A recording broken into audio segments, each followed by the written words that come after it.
Go. Let's go. How are you? Hi guys, can you hear me? How are you? Yes. Great. Yeah. It's a Great. pleasure to have you Sound here. nice. Pleasure to have you.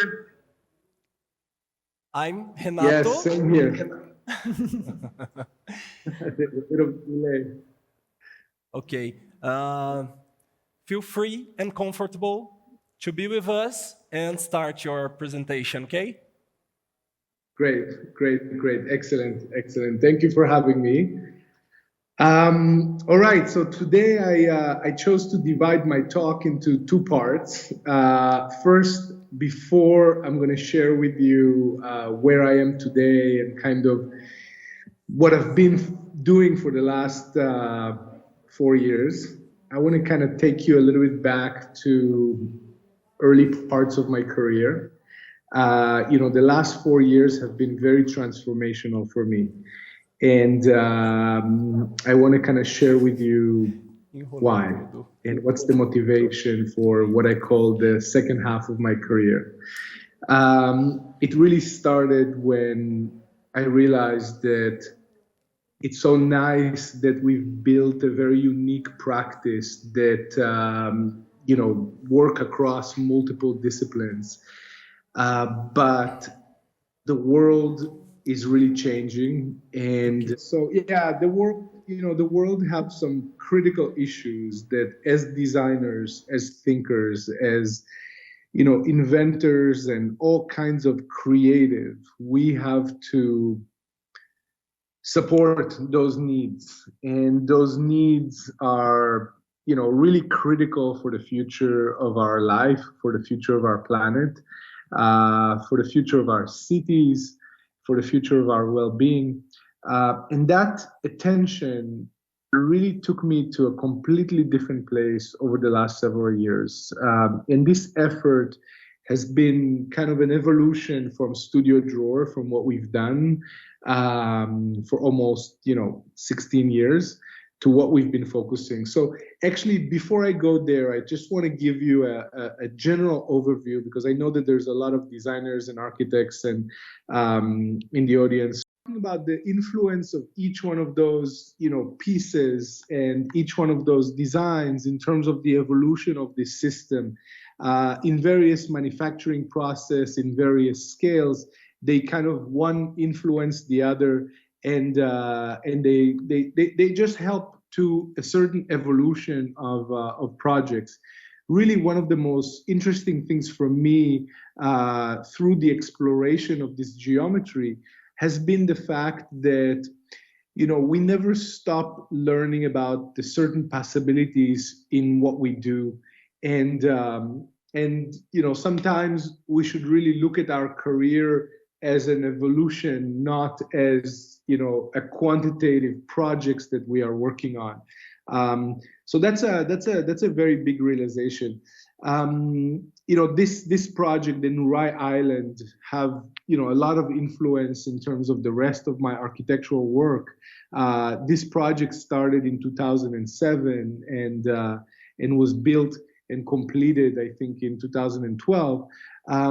But one of the things that for me was very, very interesting about this project is our ability to communicate the story of the vision in simply one word. We call it the carpet concept. And the carpet was basically a metaphor for the Persian Gulf carpet making.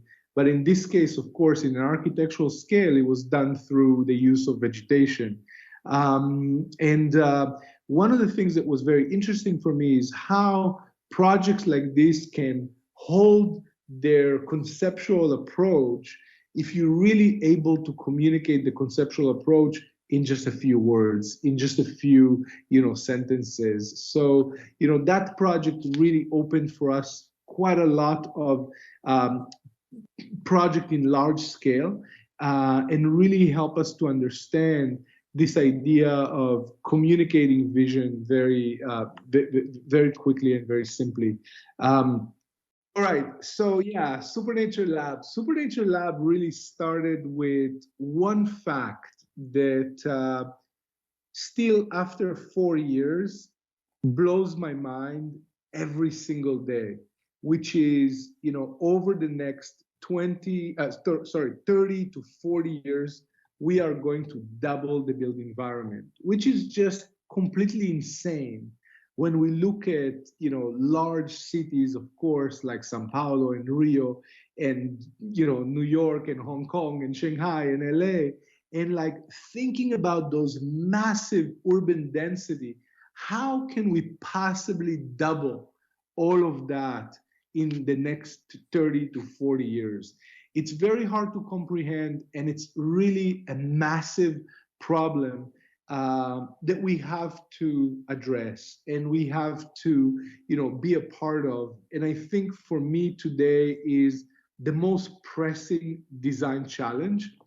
And I'm going to explain why.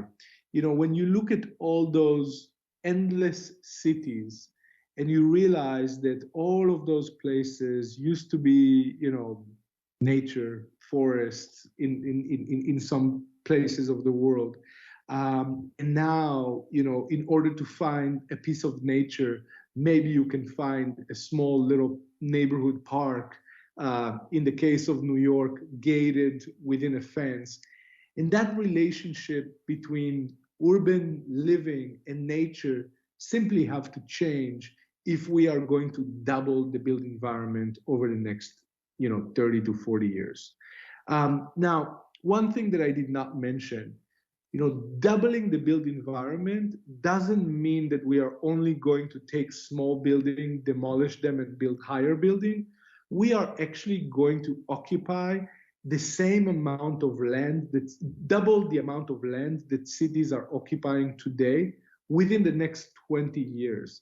So we are actually pouring so much asphalt and so much concrete and so much infrastructure every single day today, which for us basically mean we have to stop this urban sprawl. We have to stop this from continuing in the same way, in the same trajectory. So we spend a lot of time really investigating what can we do differently? What can we, because of course we still need to build, we still need to have more housing, and we simply need to find a different relationship. It's clear to us that suburbia type living is definitely not the solution, and it's actually a lot worse in terms of problem, both for quality of life, perception in a way, and the amount of energy that this type of living consume. And it's clear to us that it is essentially a problem that is not related to one particular design discipline, but it relates to all of them. So when we say massive change, it relates to the fact that it's not just urban planning, it's not just architecture, it's not just construction industry, it's all of those industries combined. And I think the fundamental core is that we no longer need to choose between living in high density or living in nature. We can find the balance. We can find the solution to basically live in both high density and in relationship with nature in the same environment. And that's the goal. That's what we're striving to. After many years in New York, when you kind of constantly hearing people talk about, should I move to the suburb? Should I stay in the city? Should I move to the suburb? Should I stay in the city? And those dialogues continue also when you moved to the suburbs. Should I go, back to the city? And the goal is to really find a different typology that is not just, a building or a private home, is something else.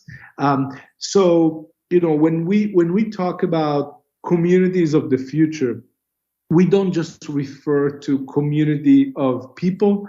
We really talk about community of life, community that really embraces other living things as part of our community. So it's not just designing with nature, it's not just incorporating, plants, it's really designing like nature and taking clues from, 4.5 billion years of evolution and, adapting some of that into our planning.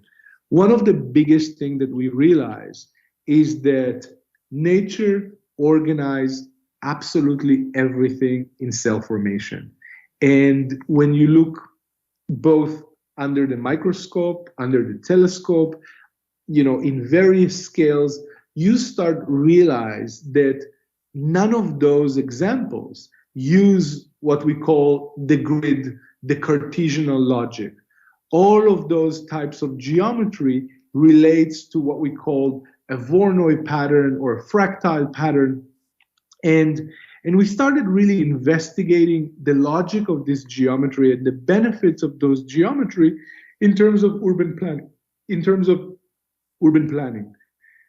And one of the main things that we realize is that the amount of benefits that are happening when we are considering non-Cartesian forms in a more cellular approach is an enormous list of benefits that I'm going to just touch on a few of them today. But really, it keeps fascinates me more and more to discover the amount of benefits that those types of shapes and vocabulary that relates to the natural world can be so beneficial when we are thinking about the rest of the built environment that we need to create. So let me just talk about some of those facts for a few minutes. We call this shift from Cartesian to more of a bioplanning approach, really designing like nature and designing with the specificity of the terrain, which I'm going to talk about. But what you see in this diagram is quite interesting. We want to demonstrate that we can actually achieve the same density as the, in this case, 56% built area, but we can actually reduce roads and road infrastructure by more than 50%. And when you think about it, you say, wait a second, where does cars are going to go to? But actually, cars are flowing much faster and much easier on the right side than they are on the left. And the reason is they are half the amount of intersection and there are no more four ways intersection. Every intersection that you see here is a merger, is a division of three ways and not of four ways. So the amount of return of nature is enormous. And this is an example to really kind of simplify it, into pixels. So you're looking at, at kind of traditional blocks, you can say Manhattan blocks, but they're pretty much very similar with various dimensional changes in most cities around the world, most modern cities. And what you see on the right is the exact same amount of pixels that are demonstrating here something around 5 meters to 5 meters in terms of ratio. So you see that you have the same amount of pixels on both sides, they're just organized differently. But what you also see is that because of the cellular logic, you can actually reduce the amount of pixels that goes from point A to point B by quite of a substantial amount. And in terms of return, you bring that back within inner vegetation, inner gardens, inner nature that are inside of those communities. So there's, for the first time, a complete separation from pedestrian flow that can weave between those supercells into vehicular circulation. So of course, same amount of pixels on the left and same amount of pixels on the right.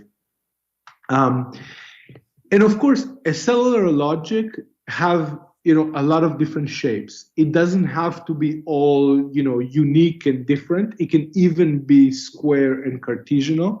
It can also have a mix of cell forms, of course, depending on the specificity of the terrain, depending on existing, landmark or existing vegetation that you want to avoid cutting when you are building the environment. So adapting to the natural terrain, adapting to the condition of the terrain is very, very doable with this Cartesian logic.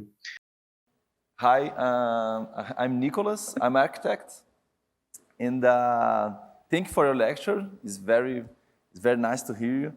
And can you please talk a little more about the line in the Supernatural Lab when you say it's not an opportunity, it's our responsibility? Yeah. Really, thank you for asking this question. Obviously, as designers, architects, we don't work alone. We work with clients, and the clients that hire us, whether it's developers or municipalities, we dance together. This is a tango dance that we need each other in order to create innovative projects. But I think that it's really our responsibility to imagine solutions that are different. That's our role in this dance that we have with our client. So I think that if we want to see a different reality, if we want to see progress, we have to push for it. We have to imagine. We have to, visualize it and share it and express the motivation for why. I really think because there's just nobody else to do it, right? It's us that are being asked to imagine. So it's our responsibility to imagine.